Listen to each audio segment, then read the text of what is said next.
Oh.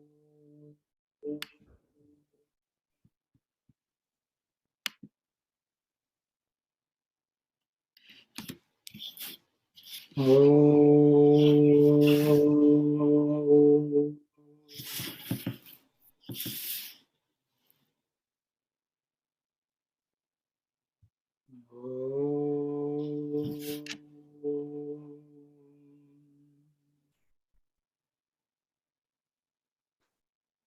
Okay, Sairam, everyone.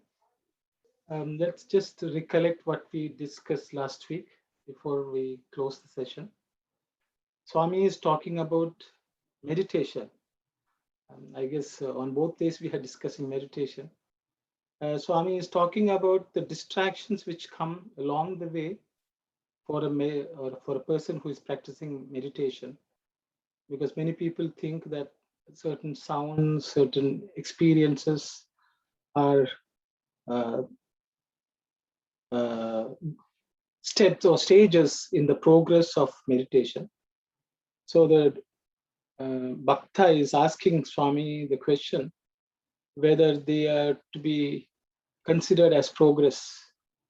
And Swami says they are distractions, and anyone who thinks that they can be used as measurement of progress is not themselves not practicing meditation. I think those were the thoughts which we discussed last week. So I will ask Sister Kalyani to continue from that point onwards. Saira. Bhakta, but Swami, some people do say that these things are signs of progress in dhyana. Swami, that only means that they themselves are not practicing dhyana properly. Besides, not knowing what dhyana is, they delude their disciples also by talking like this to please them. That is the only profit earned. Bhakta, well, does it mean then that by means of dhyana we cannot see the Lord? Swami, why not? Certainly it is possible if you fix your attention on the sublimely beautiful form of the Lord and concentrate on that alone. You will receive His grace in that form itself in various ways. While doing so, many a disturbance might intervene. You should not be deluded. Be on your guard. Never forget the auspicious form. Picture to yourself that all creation is immersed in it. Thank you very much, Sister. So I will just open it up for discussion. Swami is giving a lot of importance on the form, and Swami is also highlighting that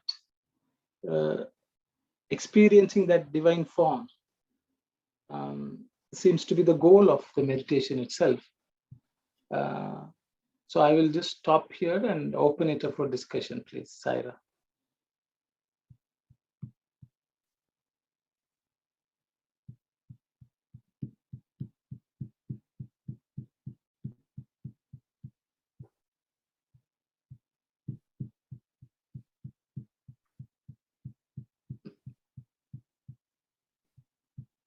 So I think unless everyone has gone into deep meditation, we will move on, I guess, because I think we discussed it quite a bit last week.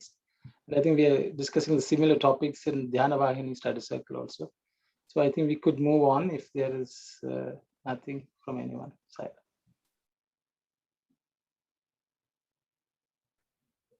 Bhakta, but really, can we not know at any time what stage we have reached in dhyana? Swami, you can identify the progress or decline of dhyana only when you know this is stage number so and so, this is stage such and such, etc., isn't it? The dhyana rupam, form for meditation, is beginningless and endless, and so its fruition also cannot be declared complete and finished. Bhakta, then do you say that dhyana is endless? Swami, what is generally called the end is the end of the I and the merging of all in the one form. Dhyana has no end. Thank you very much, sister. So Swami, because I think it's pretty straightforward, I guess, from what I understand. So there's nothing for me to add. So I will open it up for discussion. Anyone can share your thoughts, please.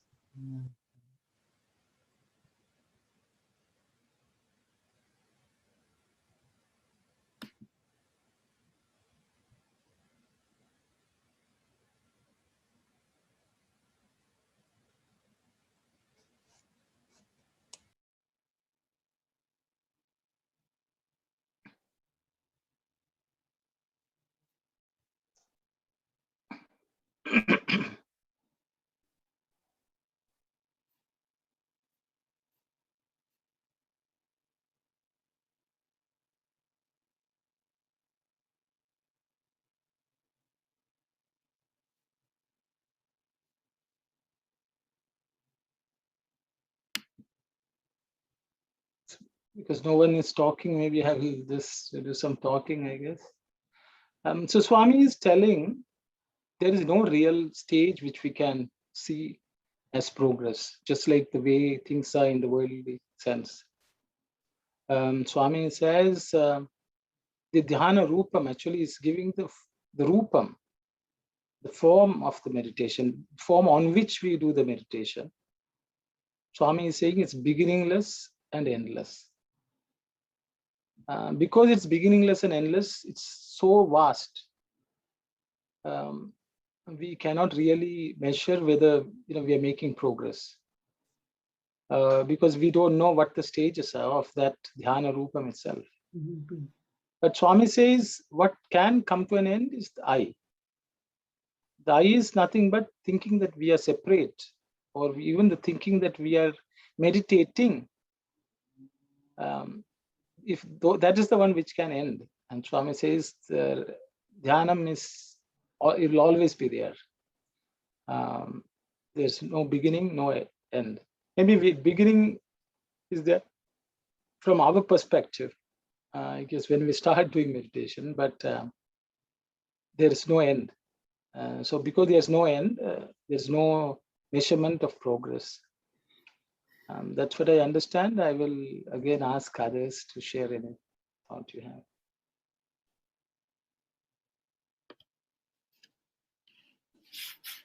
Sairam.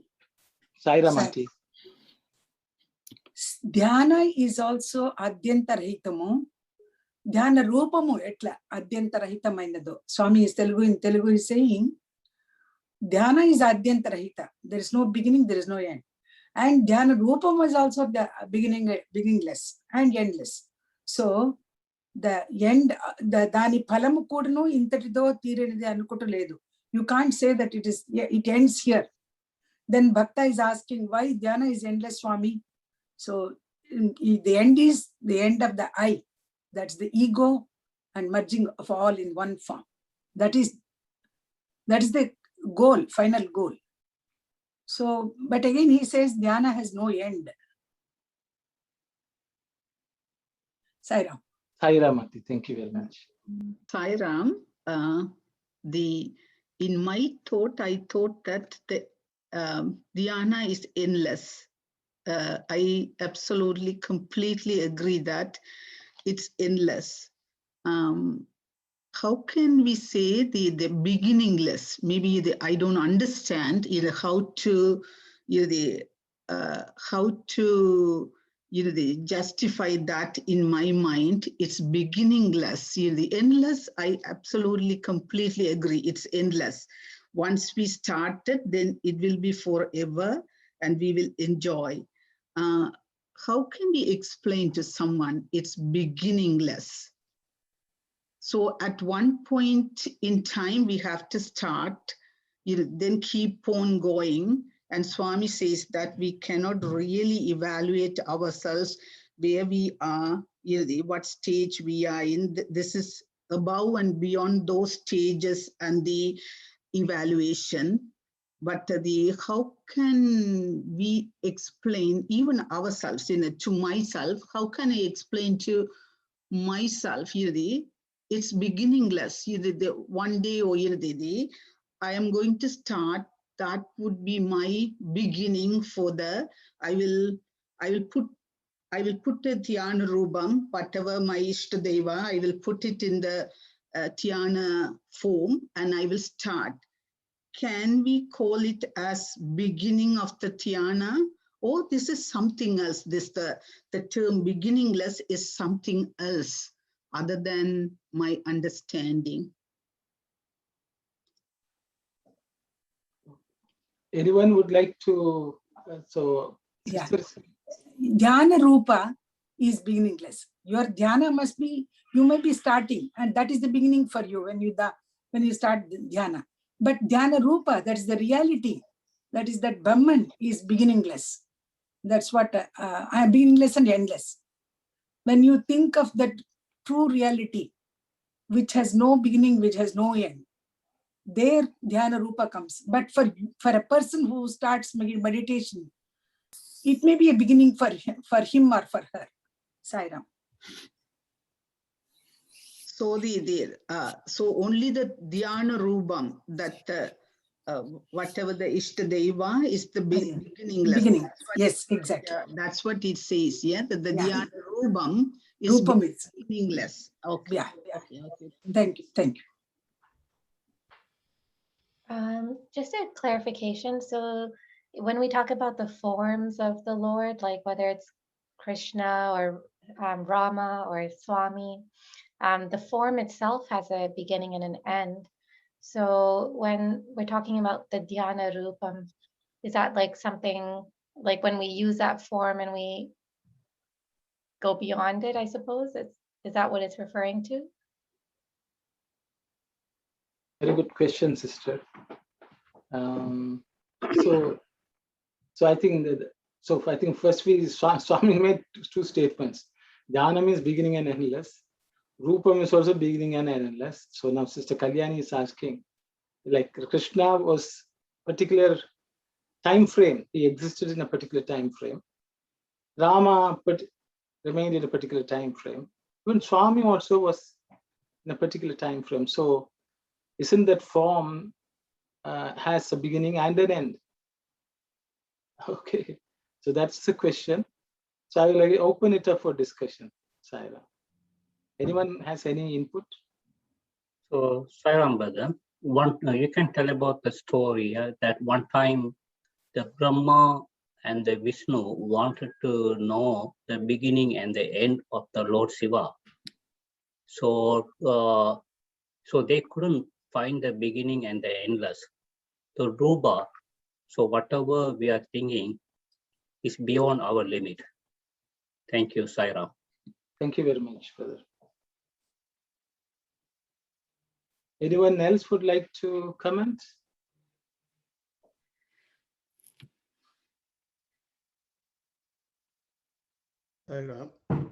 We can start that dhyana anytime, but we are not achieved that goal. At what time we can say that, because we cannot control the mind and go to the point that dhyana is not easy, and we don't know at what time we are reaching that point. That one time that Ramana Maharishi was asked, somebody asked Ramana Maharishi that how long we had to do that meditation. At that time, Ramana was saying that when you are thinking, you are feeling that you are in the meditation, until you are feeling that you are doing the meditation, you are not doing the meditation. When you lost yourself, then only you are doing meditation. At that time, at that point of time, we don't know how long it takes. Thank you, Saira. Sairam. Anyone else? Sairam. In Swami's, one of Swami's singing bhajan, this bhajan, my life is my message, expansion is my life, no reason for love, no season for love, no birth, no death, That means avatars are forever. Only the body, the presence, the form is temporary, but the how do I say this? The presence, they are eternal. They are always with us, omnipresent, omnipotent, and omniscient. Thank you, Sairam. Thank you very much, brother.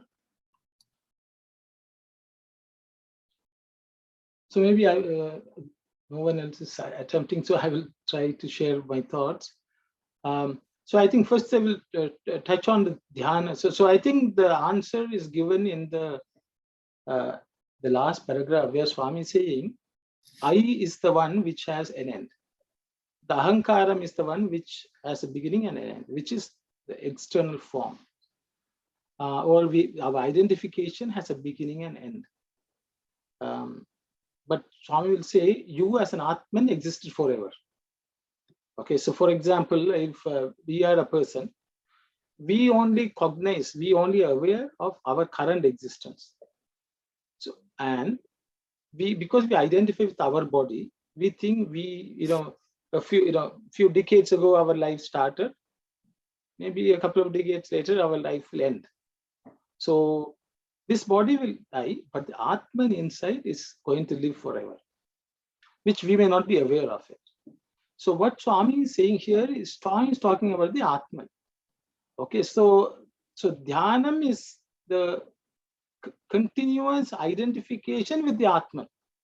Okay, is that existing in us? I think it is existing in all of us.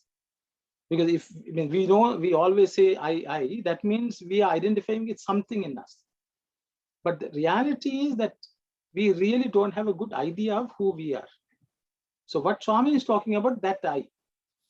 So in the same way, you may say Sri Krishna form only appeared between a period of time.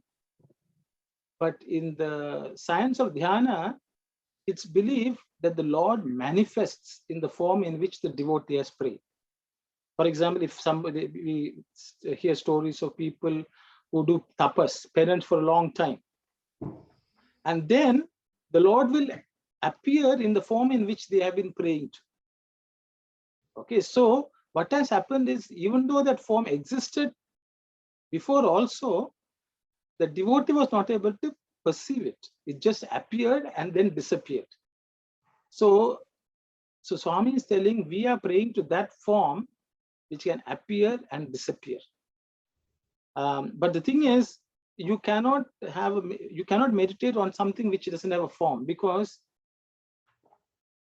then it cannot manifest itself. And if it is not manifest, you will not be able to perceive with your senses. So the thing is, it is like the ghee which is present in milk. Is it always present in the milk? It is milk. But when you churn, curdle it, churn it, you can get it out. Okay. That does it mean the ghee was not present before in the milk? It was present. So the same way, meditation is supposed to be, you can create your own form, something which is pleasing to you, and then meditate on it. The divine will manifest through that form. And even the form of Krishna, yes, it is true that we know on such a 5,000 years ago it was born and it's gone. But it is just like a devotee doing meditation and suddenly the form appearing and disappearing. Does it mean that form didn't exist before that? It exists, but you are unable to see it. So Swami will say, you don't have the eyes to see it. You don't have the ears to hear it. Just because we cannot hear, or it's like the sun. Is the sun eternal? The sun is eternal, but every day we will say, oh, sun rose, sun set. But is the sun present? It is present. It's always present. But when we see, we are only seeing between, say, 12 hours or so. And the rest, afterward, we study and then we know the sun is on the other side. But we cannot see, can we? We cannot see. We only know the sun is not visible. The same way, Swami will say every form, even the form of Sri Sathya Sai, was there before, it just manifested and it disappeared. That is the concept of meditation. So that's why Swami says, always picture one form so the Lord can manifest in that form. So that is my understanding. It is just that the form is always present, but it is not visible to us. That is the way, that's the end goal of meditation is supposed to be sakshatkara. That means the form will manifest and you will be able to see it physically also. So that is my understanding, Kalyani. I don't know whether I answered your question. So which is what Swami is trying to say here. Okay, Sai. Sai Ram, Sai Ram. no one can meditate upon a Nirakara Rupa. Nirakara Brahman, nobody can do. We have to have a form. So even though when we start doing meditating upon Rama or Krishna or Baba, any God, ultimately those are the forms which we have it before our mind's eye. But ultimately, those forms are also, they all merge into that one Paramatma, that is one Brahman. That is the goal of dhyana. Sai Ram. Sai Ram, thank you.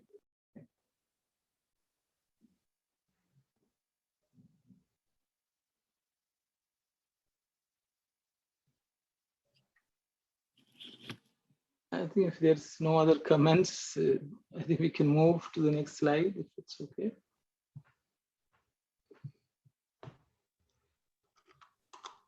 Bhakta, how are we to understand its stages?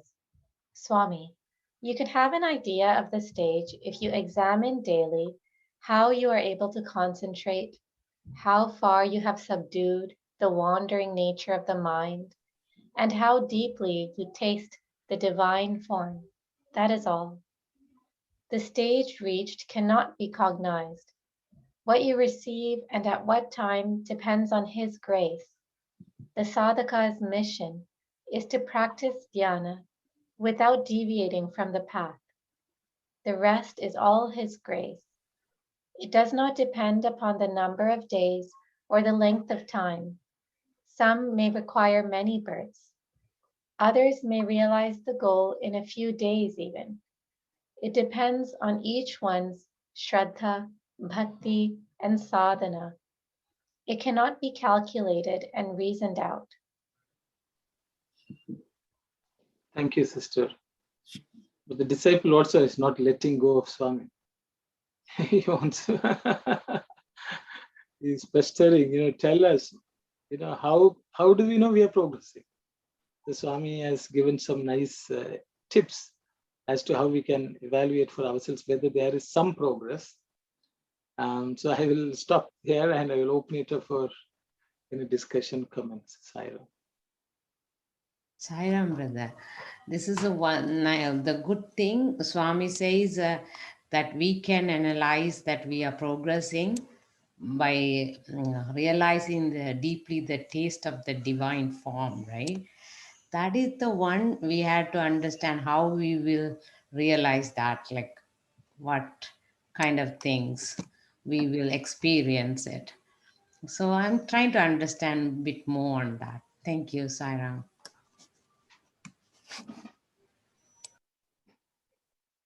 Sister, you already gave the answer that each person has to analyze for themselves. Each one has to analyze, brother, but still, what kind of things you will define as the happiness or anything else? How you feel that, the deeply you are feeling that kind of sense. So what are the things will give the devotees to understand that they are in the right path and feeling that? I will open it up, sister. I think Swami has given 6 words which I think there are 3 things which Swami has identified. How are you able to concentrate? Yeah. How far have you subdued the wandering nature of the mind? Mm-hmm. And how deeply you taste the divine form? 3 things Sai he has Ram. given. Yes, Sai Ram. In Telugu, Swami, ye vidamaina abhiruchi paduchusunnao. Taste is actually the may not be the correct word. Abhiruchi. Bhagavat Rupam munna ఏ విధమైన అభిరుచి పడుచుచున్నాము. Here abhiruchi has got a different connotation. It's not the taste. Okay, Auntie, thank you. How do you explain this abhiruchi? Deep interest is the one I can say. Yeah, it is deep experience, I would say. Experience and yeah. ఏ విధమైన అభిరుచి పడుచున్నాము అనుడిది మాత్రం యోచించిన ఏ స్థానం ఉందానని తెలియదు. You will know your state where you are. Yeah, these three things, what you said, how far you have been able to concentrate, how have you subdued the wanting nature, and how deeply you taste the divine form. Here, we can call it bhakti. Yeah, I think you take delight in something, you know, you're enjoying it so much. Yeah, abhiruchi. Yeah. Ruchi just taste, but enjoying the taste is abhiruchi. Means how deeply are we engrossed in that taste of the divine form, or you know, in the form itself. In the form itself. Form itself, you know, it will be so captivating and so you like it so much that you can't even get out of it. You're engrossed in Swami's form. Completely engrossed. So Swami is giving, and then I think that's the better way of expressing. Okay, thank you. Good.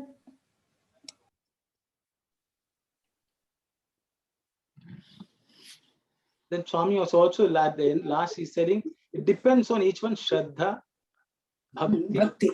And sadhana. Yeah, Diksha. Swami is using the word Diksha, Auntie? Yeah. Shraddha, Bhakti. Shraddha Bhakti, that's fine. Sadhana, here, before that, ఏ నిమిషమున ఏమి ప్రాప్తించునో అది అనుగ్రహములో ఉన్నది. It depends on his grace when we are going to receive that. And then Swami is saying, సాధకుని దీక్ష, దానిపై భగవంతున అనుగ్రహము. It depends on the sadhaka's sadhakuni diksha. Determination, I would say. Diksha. Determination, yeah. Determination. Diksha, determination. It depends on his determination, the sadhaka's determination for Bhagavat anugraham.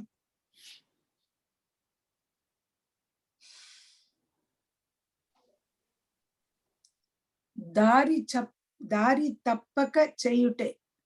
దారి తప్పక చేయుటే. Without deviating from the path, that's the way they translate. సాధకునికి Deeksha. Without deviating from the path. Yeah.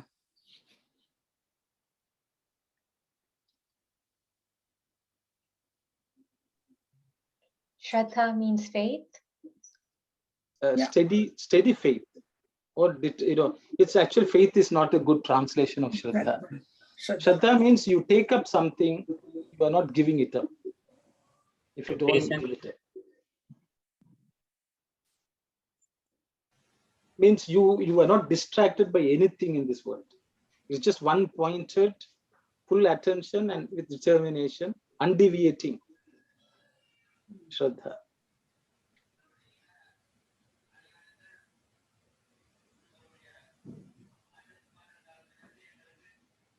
Depends on that bhakta's determination of one-pointedness. It's just how long will it take and how is possible. That it depends on that determination or shraddha according to that bhakta's bhakti, I guess. So there is a story of Ramakrishna and Vivekananda. Swami always tells about this. So I thought I will mention that. Apparently Ramakrishna always used to, you know, Ramakrishna is supposed to have gone beyond form, but that Ramakrishna used to see Kali every day. Okay, in that state. So Vivekananda asked, you know, I am also meditating, but I can't see. I'm unable to see the way you are seeing. So that was a question he is supposed to have asked. So one day Ramakrishna takes him to come, and he takes him to the nearby river, and he tells him, you bend your head and go near the water, and he goes near the water with his face. Ramakrishna holds his neck and pushes him under the water and holds him there. And Vivekananda is, he's quite capable, he could control his breath. He was holding his breath, but Ramakrishna was not letting go. And at the end, he had to take a breath, so he pushed Ramakrishna and came out.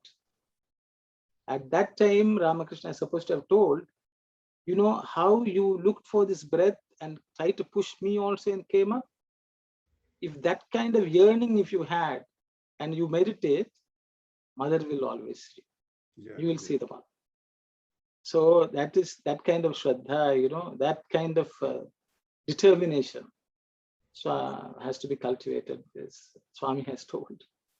Right, but Sai Ram, last time I mentioned about the Ramakrishna's meditation, seeing that Kali in his meditation.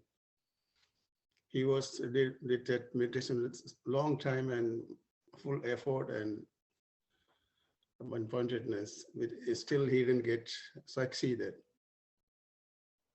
He was very, very worried and very unhappy. He was. I mentioned that last time, and he was trying to die himself in front of the Kali statue, unless he didn't see that Kali's form in front of him. He was standing in front of the statue, and he saw that sword in that altar, and right away he took the sword and he tried to kill himself, unless she is not appeared right now. And at that moment, Hari appeared in front of him. That is his Shraddha, or one-pointedness, and he was keen to see that form. That's his effort. He did it. Thank you. okay, brother. Anyone else would like to share any thoughts? So Sai Ram, brother, if someone started to do this kind of Shraddha, faith and peace and bhakti and sadhana, definitely they will achieve some level of goals. They can get some experience of the divine and desire of God, and they will feel some kind of peace in their life. And Viveka, Vairagya will develop, and they will control the mind also, and they will participate in that some satsang, and those are the identity that they are moving on that path. Thank you, Saira. Thank you very much, brother. I guess there's no other comments. Maybe Mr. Kalyani, we can move on, or we have some. Bhakta, that means we should not worry about the sadhana, its progress, its stage, possible decline, etc. Swami, exactly. Worry about the discipline needed for the sadhana, but not about its fruition. The reality, the realization of the reality, these have no steps or limits. Do not yield to all sorts of delusions or desires for this stage and that. Stick to the goal and the journey. Never give up the discipline of the sadhana. Do not change the time of dhyana. With one aim and unchanging attitude, strive to attain it. That will vouchsafe the fruit. That will bless you with the bliss. Do not be led away by what others speak about their imaginary experiences. For you, nothing can be as genuine as your own experience. Therefore, first attempt to gain undeviating concentration, ekagrata. Let that be your one aim. Thank you very much, sister. So I think Swami clearly says, let's not worry about progress, but he wants us to worry about something. What we had to worry about is the discipline with which we do the sadhana. Swami says that we need to worry about. So we should not be worrying about the fruits. So that's a nice instruction by Swami. So I will stop there. I will open it up for any comments or discussions. Brother, furthermore, Swami is saying about your own experience is greater, like you rely on that also is a nice one. Yes. Than the other people's. Silent.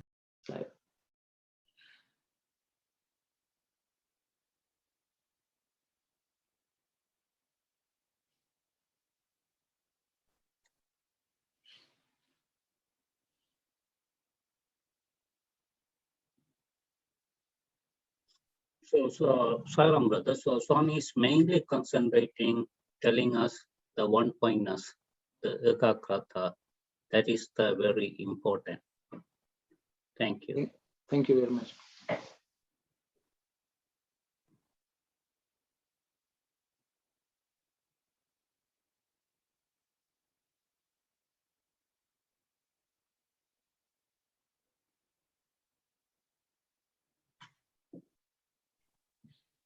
So here, I guess if Swami's saying if our aim, just have that one aim, which is,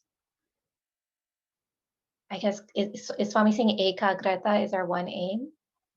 Or is it like sakshatkara? One point, no, ekagrata is one-pointed concentration.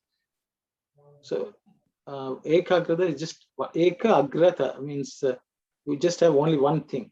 You don't have anything else. It blinders on, you just focus on just one thing. That's what it means. So focus on getting sakshatkara. Yes, Swami saying on the form. That's what it is. And of course, the result is sakshatkara. And Swami says, we don't know when we will get it. So it's okay. But he just wants us to focus on the ekagrata. If you have this burning and that one-pointedness, and if you have the sadhana, continue to do that one day or another day, you will reach a point. That's what Swami says, I guess. Thank you, sir.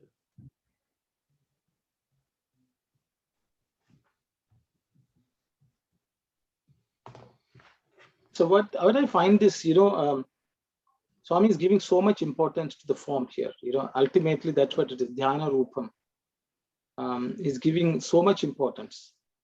How we pursue the meditation on a form, and the rest comes on its own. That's what I can say. Because sometimes people prematurely, think, we have grown out of the form. That's when the problem comes, because it's lack of understanding of the process of dhyana and the final fruit. That's what I thought I will mention. So I will just stop there. Any other thoughts, comments? Hi, Ram. There's a sentence here. Swami says, do not change the time of dhyana. Also, Swami said in the first of the 9-point code of conduct, daily meditation and prayer.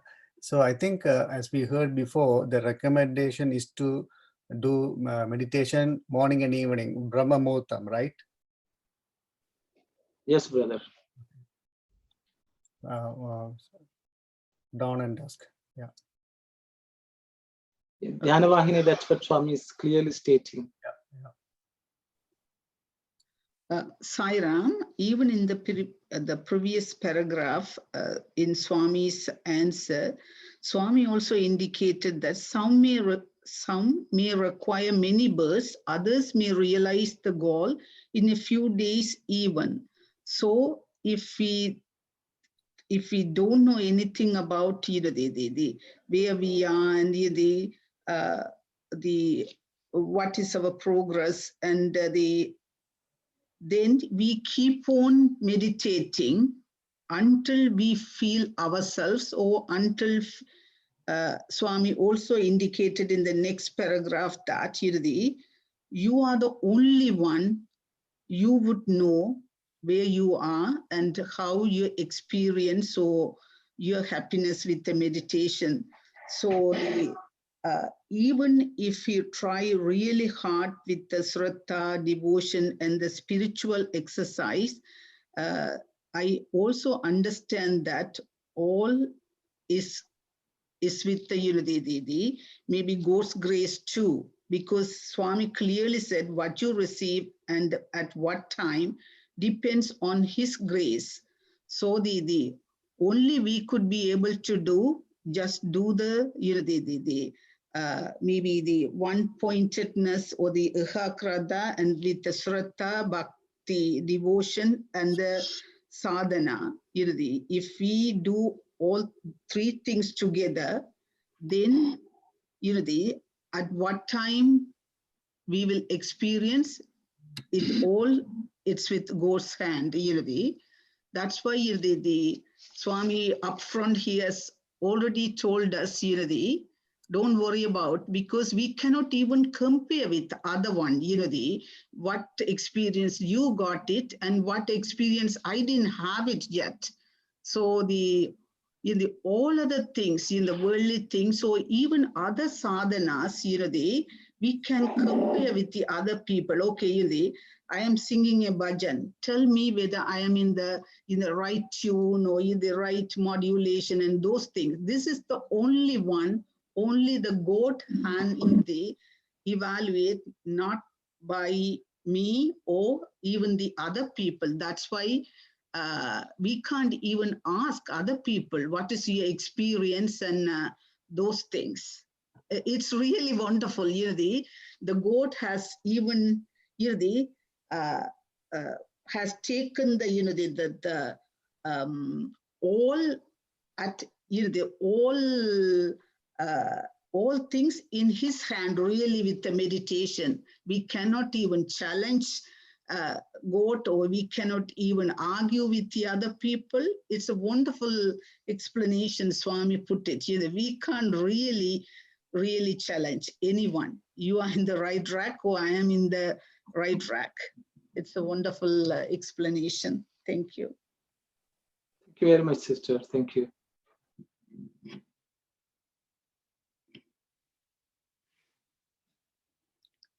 Sairam, brother, the Brahma Muhurtam is only in the morning, no? Not in the night, correct? Yes, brother. Yeah, only in the morning, yes. Okay, thanks. But 1.5 hours before sunrise. Okay, thank you. So Sairam, so is meditation recommended? Those who can they do noon hours too? Those who do twice morning and evening, and there are people who does in the middle of the day too, right? Yes. Thank you, brother. I will open it up for others to comment. Sairam, when we are starting that meditation, we can start in that Brahma Muhurtam. After we go to that certain stage, we can do any time. That there's no limitation, the limited time that like jnanis and yogis, they can do any time they go for that meditation, go for that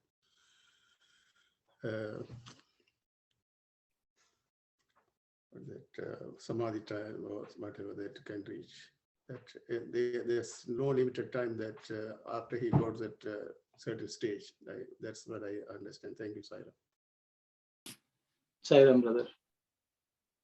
Anyone else would like to comment? So, Sairam, brother, here that Swami is the reason to one-pointness is the important main. You come to that level that you understanding everything's Maya. So you develop the form and you are enjoying the form and you are enjoying the glory and everything. You are thinking about him. So that love, it will change you. That God has to give the grace and his love going to be there.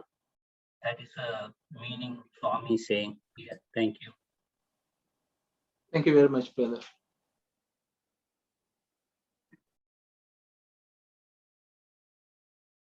Anyone else?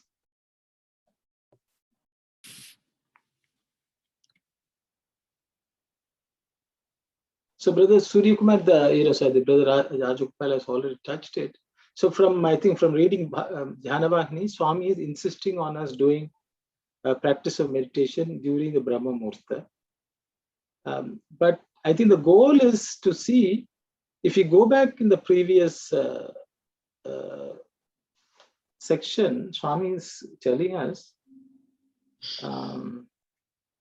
there's no beginning, no end, the Swami says, and it also says how far, see, daily you have to see how you're able to concentrate, how far you have subdued the wandering nature of the mind, and how deeply you taste the divine form, Swami says.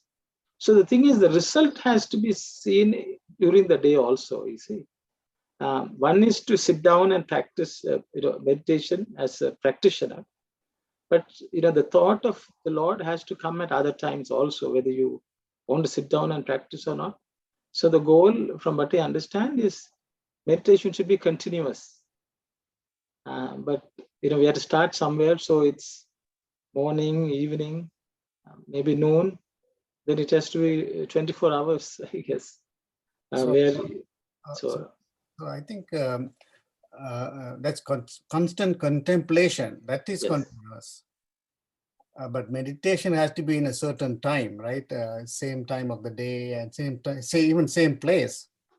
Yes, brother. So that is a practice, but the practice is so that it becomes a reality, experience. So I think Swami, as part of Dinacharya, I think if you read Dharma Vahini, Swami is talking about how regularly we have to pray in the morning, pray in the evening, pray at noon. 3 times Swami is anyway telling. Prayer is nothing but also meditation. Thinking of the Lord is my understanding. Singing bhajan, also the meditation that you can sing anytime that. Any sadhana, yes. Thank you.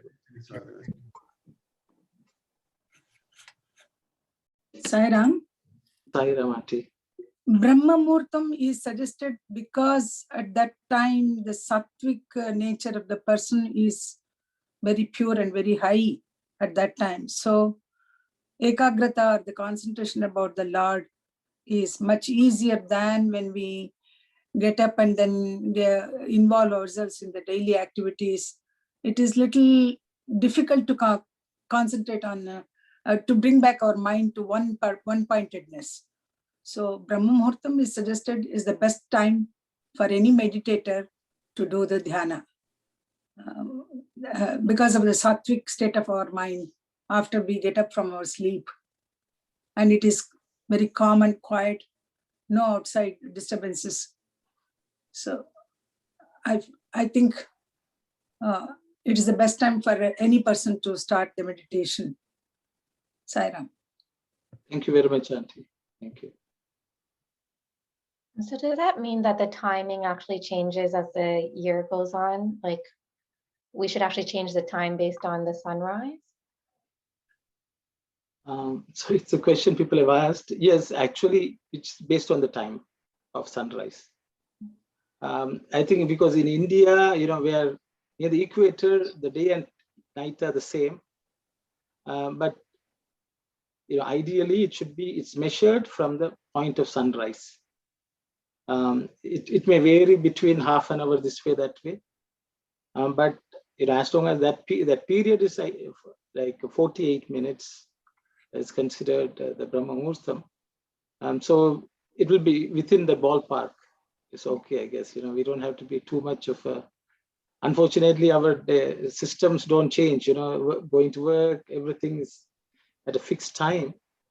But it's generally aligned with the sunrise. You divide the night time into 8 parts and then you calculate. That's the way it's done. But thank you.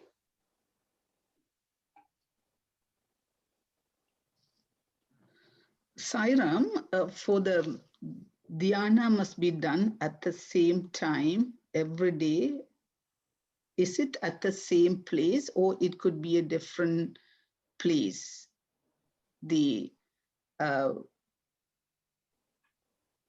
Is there any significance about the same place if we are meditating on the maybe the every day at the same time on the same spot? It would be more effective, or whether, because as Brother Surya Kumar mentioned that it should be, the meditation should be done at the same time, at the same place. That's why I thought whether the location also, is it important, or whether it will affect the effectiveness of the meditation. Okay, thank you very much, sister, for the question. I will again ask anyone who has an input on this, please. So, Sairam brother, for the beginners, you have to follow the rules and regulations. Once you come to the level, at some level, you can meditate anywhere. That's And right. yeah, thank you. Anytime. Thank you very much, brother. Anyone else? So I think, sister, Yeah, please go apart ahead. from Brother Vimalesan, please go ahead. yeah, sorry. No, apart from Brahmamurtam, of course, is Swami recommends, and everyone it's traditionally recommended. But the place and any time of the day, if naturally we are someone is able to calm their mind and focus, that time is also good. And the place again, certain places in certain Swami's mandir or at home or whatever the time. So the Brahmamurtam, of course, is the main, that's a mandatory, should be. And apart from that, any time and place where naturally, if the mind can calm down and focus on Swami and meditate, that time and place is also good, I guess. Silent. Thank you very much, brother. Anyone else? I know the beginners has to be taken at certain places, because we cannot meditate in the marketplace and people are gathering places. Know that we had to go a place at calm and quiet places. So we had to choose the place, and also that direction sometimes that we had to take it. Sometimes we don't face it the south side, and so the things are there. When we are beginning, we have to worry about it. And on those days that that jnanis and that yogis go into the forest to take the place to, because they silently meditate there. But after that, after some time, they go anywhere that they sit there and meditate that any place. That is my opinion. Thank you, Saira. Thank you very much, brother. Anyone else?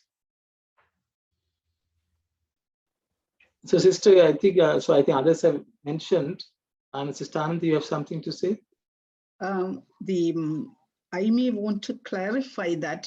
My question is really whether we have to meditate on the same location. Maybe today, if I'm meditating on the shrine room, and maybe tomorrow I cannot, whether I have to meditate on the same spot, on the same, maybe the facing the Swami or facing the east or west, or whether I have to continuously sit in that location to have the effective meditation. That's really my question. Time, I know that Brahma Muhurtam is the best, and the only my question is about the location. Even the location, I really meant whether the same spot, even in the house, I don't, not the mandir or the outside in the nature, just even at house, whether I have to select a spot I have to sit in that spot and meditate every day if it is possible. You know, that's my question. So I think, sister, okay, others may have, I've already touched upon. I think in life, with anything, we are all very comfortable in the same spot. Whether you're cooking or whether you like your kitchen to cook, you like your desk to do office work, because things are all arranged and you naturally are able to be effective. So I think it holds good even for meditation. From what I understand, time is more important than the place, but the place is also is very important for a beginner. I think other brothers have already mentioned. So some of the things which people, these wandering saints, used to do is they used to carry the thing on which they sit. It may be the skin of a deer skin or something which will roll and take it. So wherever they go, they put that and sit on it and do meditation, because that actually protects them from the location surrounding, even if they have to move around. And Swami has at different points told different students, I remember, if you're in the bus during the bhajan time, if you're in the bus, at that time you can go in and do bhajan in the bus.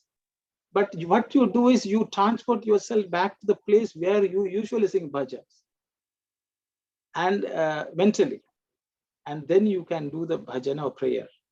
That is something. And this is a side thing. During our student days, Swami always preferred the students to sit in the same spot. If you are used to sitting in a spot in the mandir veranda, you always, if you'll ask, why are you sitting here? He will ask like that.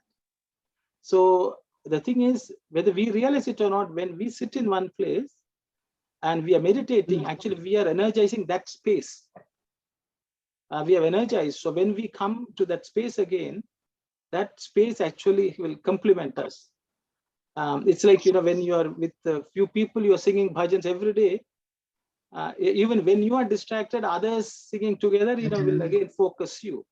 So the place, circumstances also help, is my understanding. But time is the most important thing from what Swami has said, because sometimes we can't, circumstances could be different. So I think accordingly we can practice. Others, if others have something to say, please go ahead. Saram, brother, and Swami also, the environment is very important for the meditation, the quietness. That's the reason that Swami planted the banyan tree, and he put some kind of metal also underneath that one. For the main purpose is for the meditation. So in Swami's 108 names, that I think the 97 says about that one. So the peace that, because when we are meditating, we learn before half, your eyes supposed to be open half. If you close full, Swami saying you may get into sleep.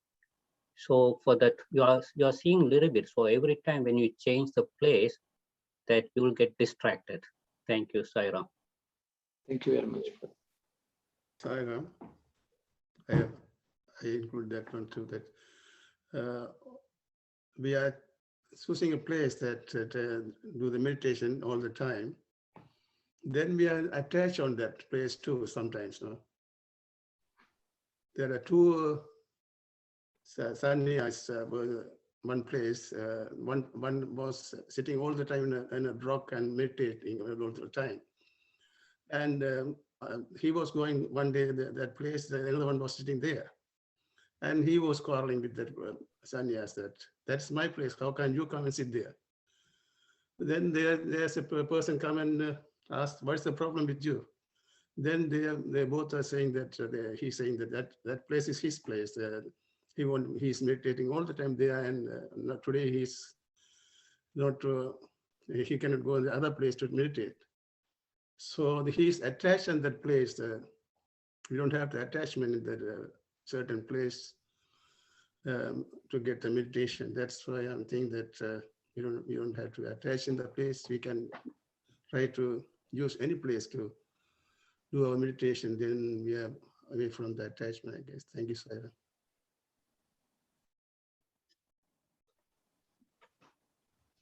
Okay, thank you, brother. I think that that story which you narrated is actually somebody was sitting in one place and eating. So Yeah, that's right. Meditation was I eating. don't think it's related to the meditation, but it's okay. The story is, I understand attachment also can give problem for people. So I think each of us have to figure out, as other sister said, whether, you know, that's causing us problem or not. Thank you. Thank you But so this much, is, all the brothers. Yeah. but you know, Swami actually, see, this is about public place, but in your own home, Swami always wants a space created where it is only solely dedicated for prayer. Okay, this is this public space, you know, anyone can sit, we can't claim you know, ownership. But at home, we have to create a space. We can't be, you know, today I will sit there, tomorrow I will sit there. That will not help. That's not necessarily attachment, that's discipline.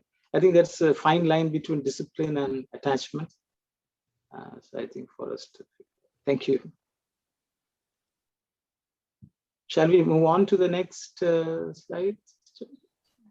Just a quick question. So has Swami actually talked about or given any detail about how we should create that space or what we should have in a prayer room or those kind of things? Just sister, I think I will open it up for any others. If they have read or listened to Swami, I think I would like to listen. Swami has talked about it. I think in Dharma Vahini, Swami is talking about it.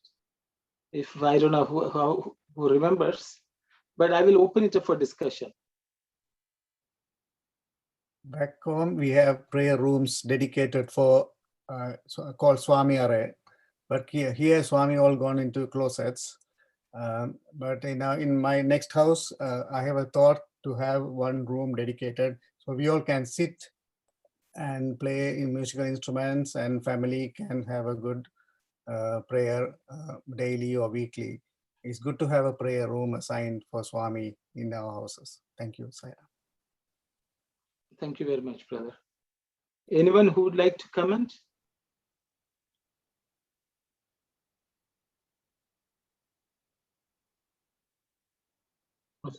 We studied before, I think I can remember that one. We had to, when we're sitting down in a particular place, we had to put underneath some stool or something like that, without because of the magnetic thing issues. Then sit steady and open half eye, and say your Namasvarana and concentrate the form. Those are the things Swami mentioned before, I think. Thank you. Thank you very much.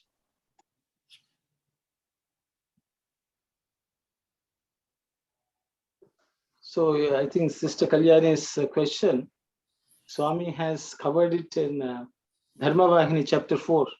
If she wants to go and read it, where Swami is telling how it's on Stri Lakshana, you know, how women should create a space for prayer. In chapter 4 of Dharma Vahini, Swami has covered. So I will just let others go and read it, I would say. Otherwise, it will become a Dharma Vahini study circle.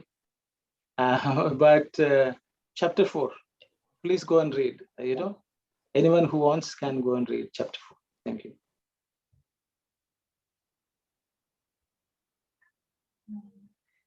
Bhakta.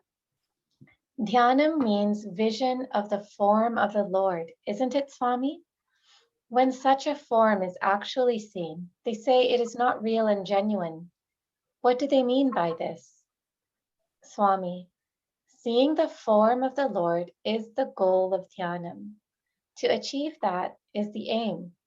But before that goal is reached, there are some obstacles in the way. These are to be guarded against. Maybe you just read the next slide also. Bhakta, what kind of obstacles are they? How are we to guard ourselves? Swami, you have boarded a train to reach a village. You have heard that the particular village has a station. Many a station of the same type come during the journey, and the train halts at each of them But just because the train halts, you do not get down at any of them with your luggage, do you? If you get down, you will not be reaching the place where you have to go, is it not? It is no good alighting at intermediate stations, for you miss your goal and suffer many hardships, not to speak of delay. The wiser course is to note even before starting on the journey the names of the intermediate stations, etc., by approaching some persons who have traveled on the same route before. Okay, go back to the previous slide. So I think Swami is again, form, again going back to the form. Okay. Swami put so much stress on form. And he says the vision of the form of the Lord is the real goal. Okay, the goal of dhyana itself is to see the form of the Lord. But before that goal is reached, many obstacles come in the way. That means before people even reach that stage, they've gotten off in some station. Because somebody is saying, you come here, there is something, and we leave. But Swami says the goal of meditation is to see the form of God. Swami is categorically saying that. I will stop here, and then the obstacles are distractions. I think, so I will stop here. I will open it up for discussion.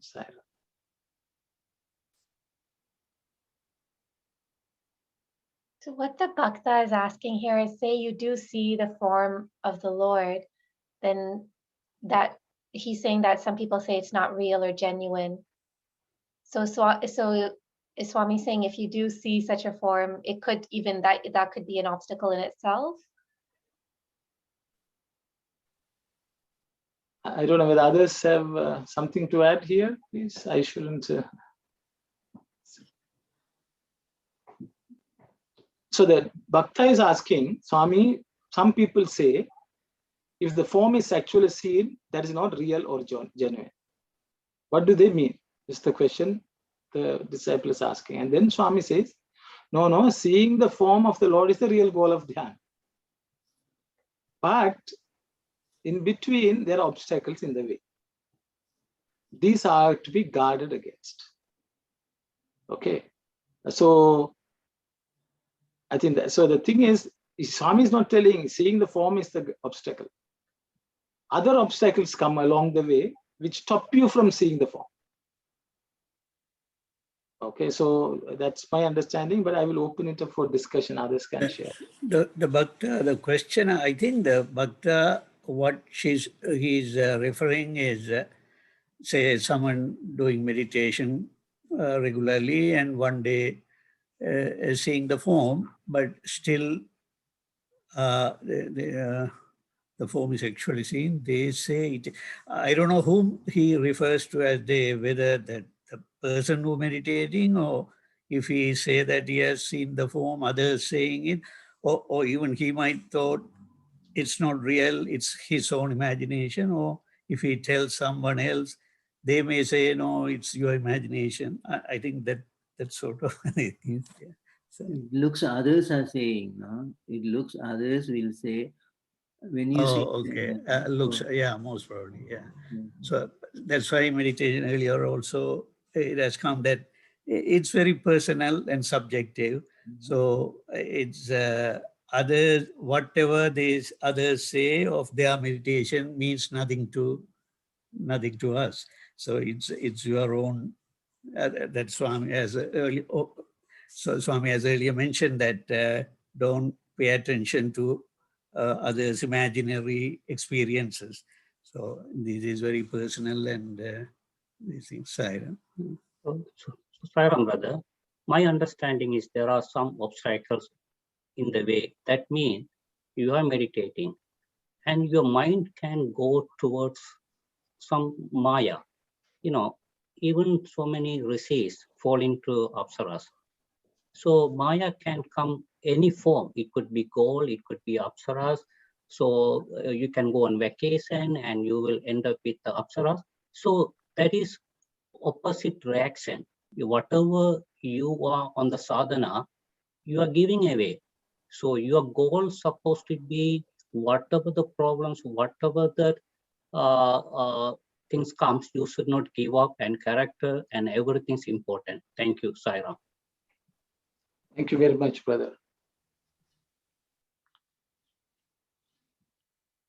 Yes, so I guess earlier Swami mentioned that others' imaginary experiences doesn't mean anything to you. So also your real imagination doesn't mean to others anything. So you should. There's no point in telling others you have seen this vision or Swami's vision, whatever. So it's just for you. Meditation is such a inward, personal, subjective sadhana and experience. So that's what it means, I think. Sai. Thank you very much, brother. Just out of curiosity, did Swami Vivekananda eventually also see Kali the way Sri Ramakrishna did? There's no recorded information on that, is what my understanding, but I don't know. I will open it up for others to say. Sorry, Sairam, it is recorded that. It's recorded? Okay, brother. Recorded, he has seen Kali three times actually. Okay. So first time he sees it, and but he couldn't ask for the worldly things, no. So he returns to the Guru, and Guru asks what happened. No, she appeared, but I couldn't ask for my family problem. Go back and ask again. So he goes again, and then she comes, appears. But he forgot because of the luster. He forgot, and he comes back. Did you see her? Yes. Did you ask her? No. Go again. You are so selfish. Your family is under troubling. You must make a decision and ask her. Then he goes and prays, and she comes, and he couldn't ask. Then he said, yes, when you see the Lord, you can't ask any worldly things, but go home. Your home will have basic needs, food, clothing, everything will be God, will be provided by God. Don't worry about that. That's how it happened. So recorded. Yeah, so I know I was mentioning the way Ramakrishna was. Ramakrishna is supposed to be constantly seeing. Ramakrishna always saw. Oh, yeah. Yes. You know, one is the darshan, and whereas Ramakrishna's life was just mother was there with him. A continuous experience, which is what I sort of referred to. Okay. Of course, Ramakrishna actually his Guru's grace gave a lot to Vivekananda. But the state of Ramakrishna's bhakti was just phenomenal. As Swami says, Vivekananda followed the Jnana Marga. He was more trained for the Jnana Marga than for the Bhakti Marga. As Swami says, Vivekananda, the chains of this world can be overcome in two ways, apparently. One is you become so big, you break it all up, which is Jnana Marga. Whereas Bhakti Marga, you become so small, so humble, that you slip through that. So Vivekananda is supposed to have been the Jnana Marga person. So he was more of a rationalist, so each one brings its own glory, and that's why. So he's also understood, he's also one with the Lord. That is also one way of arriving. So again, different paths for different people. Okay, so but Ramakrishna was a humble, illiterate devotee of Mother Kali, but he was able to even help a person like Vivekananda, whose temperament was much different. Is my understanding. But it's, again, we cannot compare. I think already others have said, we cannot compare each person. It's for each person to realize for themselves. Of course, Vivekananda did so much. Swami speaks very highly of him. So I hope that answers your question. As Swami said that each one has a different experience. No, when you have come face to face with God, you lost everything. Likewise, that we got darshan to Swami's put up at that Kluwant Hall. You are sitting there and you are thinking that you had to ask a lot of things in your mind that you have to fulfill through Swami. When you are seeing Swami's face or Swami appeared in front of you, you lost everything. You cannot see, you had nothing in your mind. Only that your tears go down. That's my experience. Thank you, Saira. Thank you very much, brother. See, that is also a blessing of dhyana, to be able to see and experience that. It is just God gives us glimpses, and then it is for us to make it a real, continuous experience.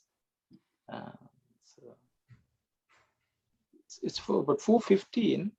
I don't know whether if anyone has something to share and discuss, we can think and discuss. And but it's with us, I think, because we are almost coming to the end of Sandeha Nivarini, I think you need to sort of plan what is going to be taken up, if at all. I think I will leave it with you, Brother Sivadas. Anyway, as usually, you get the feedback from the devotees who participate, no? So you can ask and let them suggest to you, Okay. Yeah. So I think everyone can think and come back, because I think we are the penultimate, I think, chapter in the Sandeha Nivarini. I think it may go on for another 4 or 5 weeks, but I think it may be good for us to start thinking what should be the next Vahini which we should take up for study. So I will leave that thought with everyone. And I think for today, we will just close. I think people can do their research and come back, or you can write to the regional spiritual team with your suggestions, and Brother Sivadas will tabulate and see where the demand is high. I think we will choose Sairam. Brother Sivadas, in your next, you can send an email out and ask people for input. Oh, okay. So I don't, not everyone is willing to speak up, I guess. So they may like to email you if it's okay. Okay. Okay, so we'll close with Samastaloka and Shanti. Okay, thank you. Saira.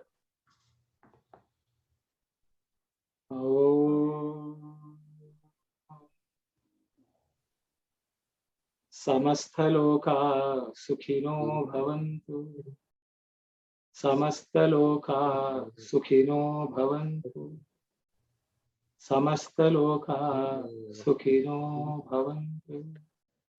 Om Shanti Shanti Shanti. Sairam. Sairam. Sai Ram.